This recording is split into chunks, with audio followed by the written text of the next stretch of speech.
My baby girl, my princess, Fîfî, French, not Spanish. Fîfî. And there's another Frenchie, he's Frenchy boy, Fränswã, otherwise known as Trouble, and Little Shit, and the Black Devil. That's what Ma calls him. It's my wife, Kathy. I don't call him the Black Devil. He's my boy. He's my buddy. Right? He's my sport boy. She's my girl. She's like 10 years old, and he's going on 3. Right, Fîfî? When we got Fîfî,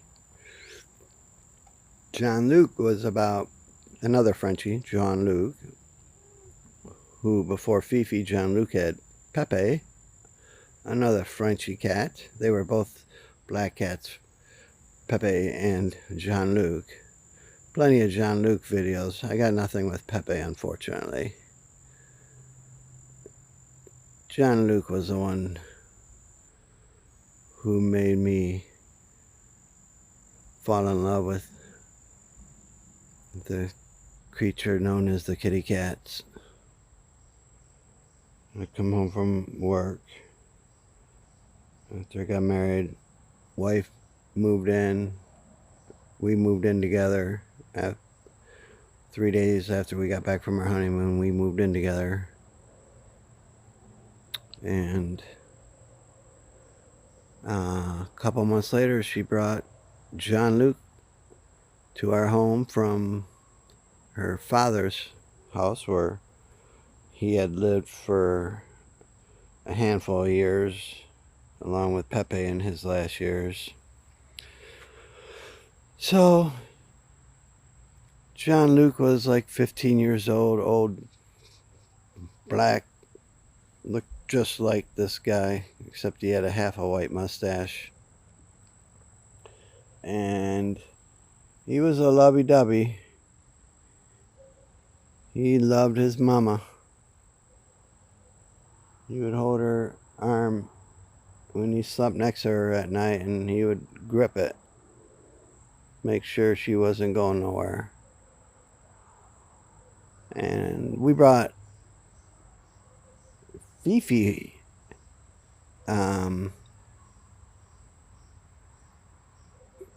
We got Fîfî, a kitten, maybe 6 months later. Brought her home, and she was just a tiny little kitten. Adopted her. All Kathy's cats have been adopted.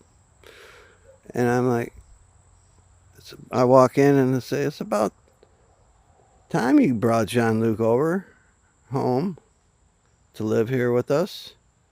After all, we're a family. He comes along with you. That was known from day one.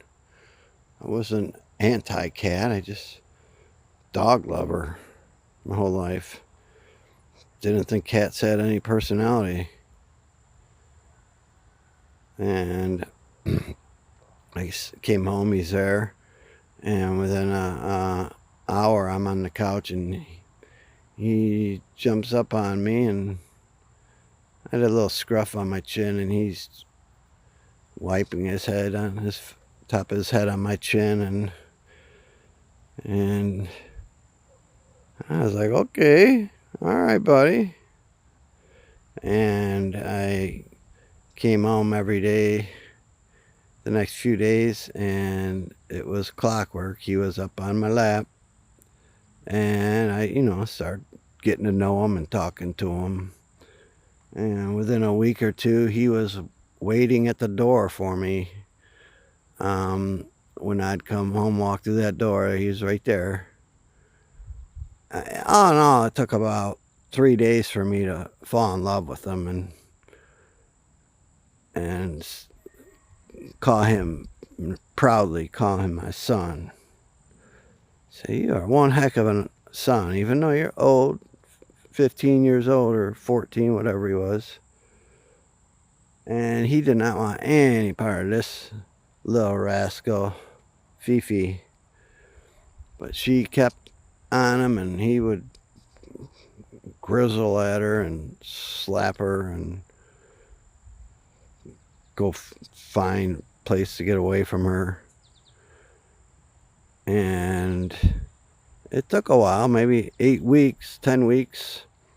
And I go, Kathy, look. He was licking her forehead, cleaning her. And when cats clean each other like that, and I'm not talking about licking each other's butts or sniffing butts, but cleaning, no pun intended on those last two butts. When cats are cleaning each other like that, that's a sign of acceptance. And from that day forward, not that John Luke wanted to be a playful big brother and get crazy with her all the time, but he started showing some more youthful signs. I think, a little kitty will bring out some of that old energy out of the older cats. John Luke was probably depressed after losing his brother Pepe, who was Pepe was very young when John Luke was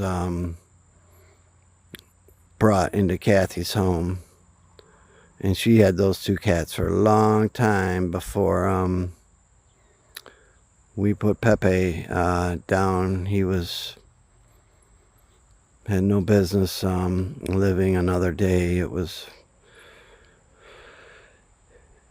just the smart, compassionate thing to do. Take him and put him down. Broke Kathy's heart like anything ever. And well, then we got Pepe.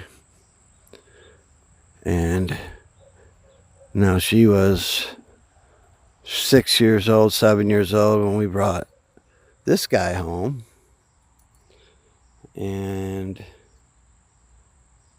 she was acting like an old hagged out bitch.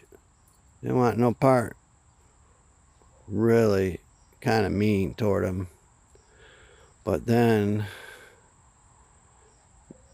he grew up, and he's a thoroughbred. He's like grease lightning fast. She's not. She's just different breed of cat, and she's just short legs, and she has to run like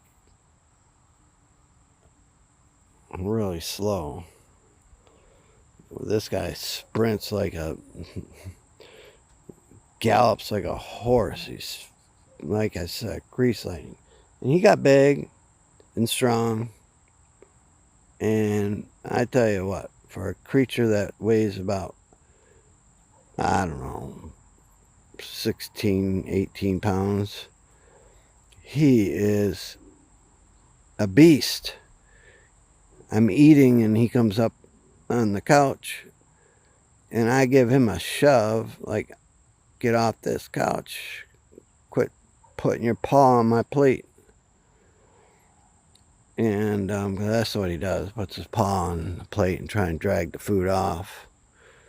And anyways, I give him a nice shove, and he don't go off that couch. I'm like, are you kidding me? And yeah. And there's lots of videos that I've made and put on YouTube along. This is going to be the latest, and there'll be more. But there's some good videos showing some of that craziness in them. And anyways, got some new cat food. Better, healthier stuff. Paid a little bit more money for it. But Fîfî is it's crazy. Only been on it 3-4 days, and I go, Kathy, look. She's like playing on the floor, rolling around with getting a stone, playing with one of her little toy things filled with catnip. And then the next day she's playing with their claw scratcher, which on the bottom of it, the base has like some balls, like sounds like bells. They can put their paw in there and the balls just fling around the outside, radius to go in circles, like on a track. So it's not like you can push the balls and you just push them around. And she's down there playing on that thing, flicking them balls around. And it's like, man, we should have gotten some better cat food a while ago, because I don't know why else. Just happened out of the blue. Happened 3 days after she's been on this new food. Yeah, I watch videos and there is no good cat food for cats. Dry food is no good for them, no matter what. I don't think there is no good dry cat food. Videos I watched with vets said there is no such thing as healthy cat food, dry or wet. The only real good food for cats is, well, you gotta make it for them. There's tons of things, simple. Oh, did you see that? He saw a doggy over there next door, and yeah, he's a smart guy. Doesn't put himself in a position to be, there's my girl. So that's the story of Steve getting married and having kids. It's the happiest I've been since my bachelor party, which was 2014, September 14th, Ann Arbor, Michigan, with my brother,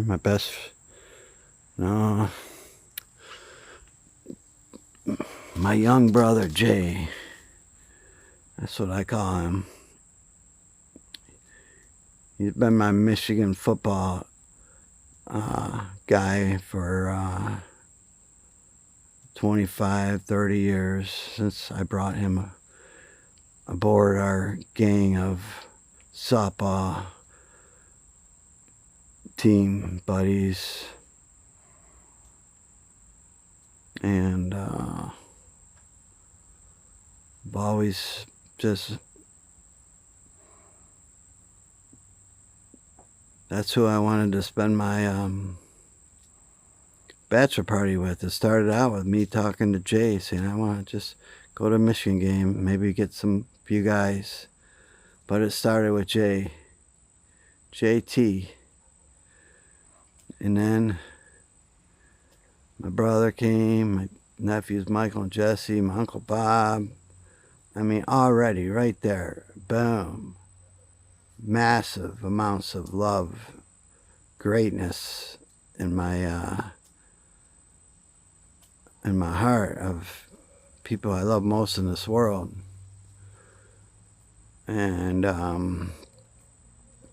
my great friend T, and we had half of the Connolly brothers, the one that's always there, Mike, the chef, the barbecue chef, or whatever he does for that particular game. It's always different. And yeah, that's my picture of me and the whole gang. I'm on my knee drinking a Red Bull because I've been 2.5 years sober by at that point.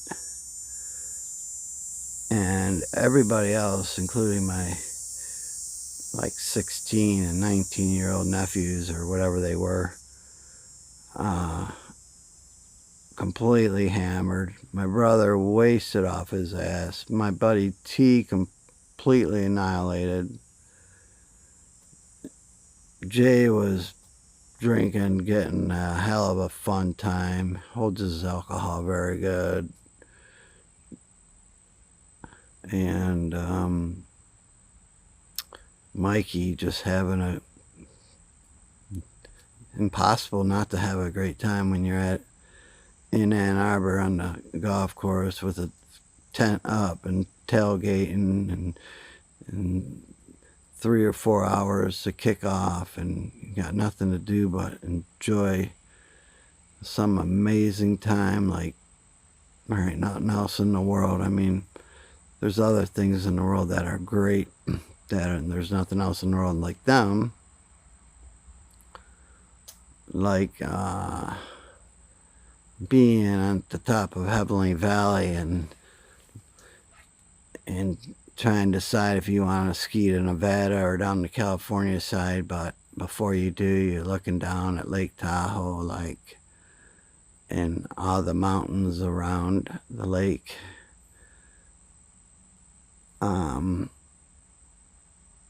So yeah, there's a trillion things in this world that there's nothing else like it. But there was nothing else like it. Ann Arbor tailgate, and then walking into that football stadium, the most legendary stadium in the history of the universe, if you ask me. I put Tiger Stadium in maybe number 2, and that sounds like I'm being very biased, like, oh yeah, Homer, but come on. I've been to Wrigley Field. The upper deck, you spit down, straight down off the upper deck, you're like 40 rows back on the lower deck to the